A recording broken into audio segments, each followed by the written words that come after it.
Hi, I'm Kyle, owner of Diederich Home and Garden, and today we are talking about drywall repair, also known as the moment every homeowner looks at a hole in the wall and says, "How hard could this be?" If you've ever confidently grabbed a putty knife and 10 minutes later found yourself ankle-deep in dust, questioning your abilities and your life choices, you're exactly who this video is for. By the end of this, you'll either feel confident fixing drywall yourself, or confident enough to call me. Drywall repair always starts with figuring out what kind of damage you're dealing with. Small nail holes, screw holes, or dents are easy fixes. Bigger holes, cracks, or "I swear it was like that when I moved in" damage take more work.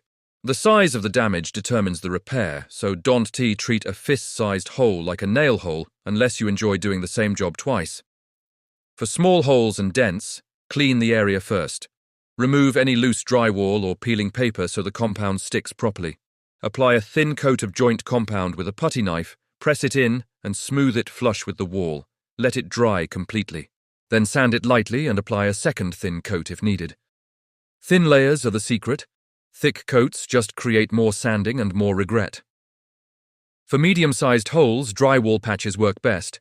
Clean the area, place the patch over the hole, and press it firmly to the wall.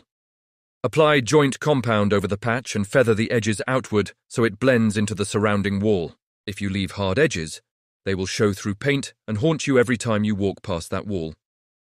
Let it dry, sand it smooth, and repeat if necessary. Larger holes require cutting out the damaged section and installing a new piece of drywall. Square up the hole, add backing if needed, screw the new drywall in place, tape the seams, and apply joint compound in layers. Each coat should be wider than the last. This is where patience matters. Rushing drywall work is how you end up with a wall that looks like it was repaired during an earthquake. Sanding is where most people go wrong. Use light pressure and sand just until the surface is smooth. Oversanding exposes tape and creates low spots that show up the second paint goes on. Always wipe the wall clean before painting. Dust is not a texture. When it comes to paint, matching matters. Even a perfect drywall repair will stand out if the texture or color doesn't blend. Sometimes that means painting a larger area so the repair disappears instead of announcing itself to everyone who enters the room. And let's talk about drywall dust for a second. Drywall dust does not obey the laws of physics.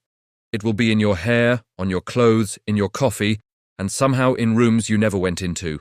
You'll clean everything, feel accomplished, and then a week later notice a white handprint on a black shirt and wonder how that is even possible. So if your wall looks smooth, clean, and like nothing ever happened, congratulations, you did it right.